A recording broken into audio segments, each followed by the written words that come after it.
According to a 2024 study by the Pew Research Center, 72% of high school teachers report that cell phones distraction is a major daily crisis in the classrooms. This isn't just about someone taking a quick peek at the text message. It is about the systematic breakdown of public education, whether you are a student struggling to focus, a future educator, or a taxpayer funding public schools. Smartphone distraction directly degrade the quality of our learning environments.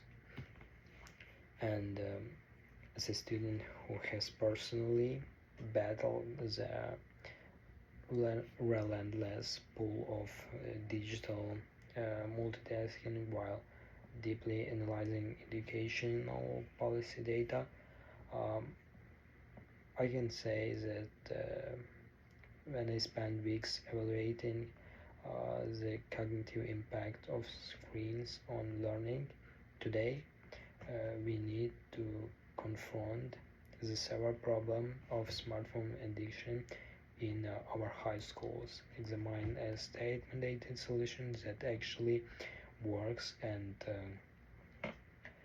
visualize what real uninterrupted learning looks like.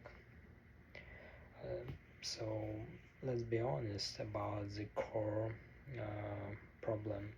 Uh, Unrestricted phone access during class creates chronic cognitive disruption and fuels adolescent anxiety. According to a landmark 2023 report by the National Center of Education Statistics, the average high school student receives about 237 smartphone notifications every single day, with over a quarter of them landing squarely during instructional hours.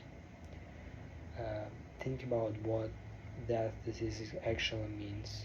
Receiving 16 notifications during a standard 6 weeks hour school day means a student brain is interrupted constantly every 6 minutes. You cannot master any math, calculus, analyze literature, or perform chemistry lab and think about anything that connected with school program when your concentration is shattered every 6 minutes. Psychology researcher Dr. Jean Twenge found that this constant switching between classwork and screens directly triggers high rates of teenage anxiety, social isolation, and severe drops in test scores. When a phone buzz, learning stops. Now, some people argue that high schoolers should simply learn self-control, or that parents need constant phone access to their children for emergency purposes. But placing the burden of resisting multi-billion-dollar notification algorithm onto teenagers' shoulders is a losing battle. And when it comes to true emergencies, administrative offices and traditional school communications have successfully kept families connected for decades without sacrificing the learning environment. That brings us to a clear, effective solution. State legislature must enact mandatory bell-to-bell phone-free classroom policies using secure boxes storage systems. Under this framework, students place their phone into locked magnetic pouches like Yonder or designated wall caddies at the start of the first period.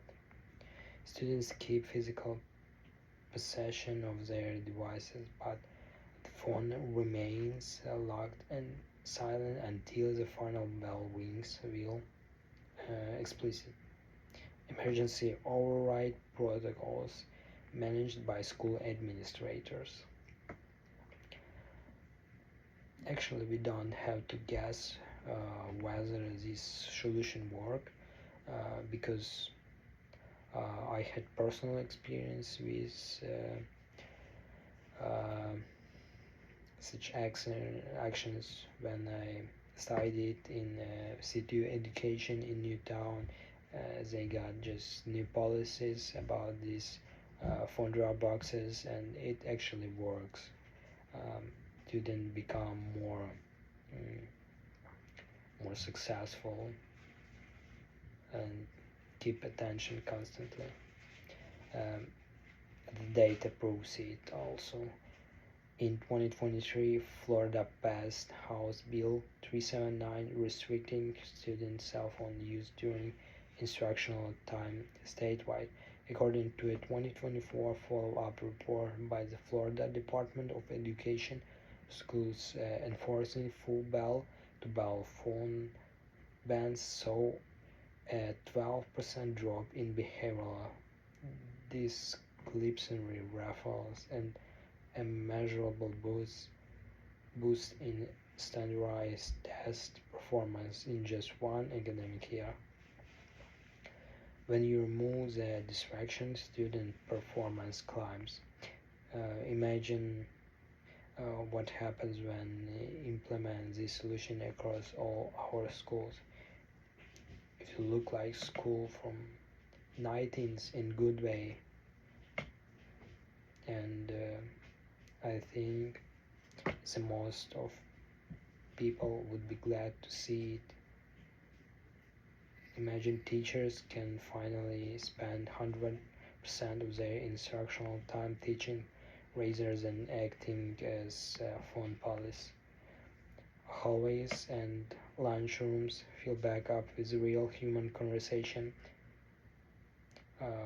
When you're walking into a high school where students look each other into the eye, ask real questions, and master complex ideas without feeling the constant anxiety inducing each to check a screen. Passive phone bans don't work. State level legislation does. It proved. We have seen the crippling cost of digital distraction, the rock-solid proof of statewide policies, and the brighter future waiting on the other side.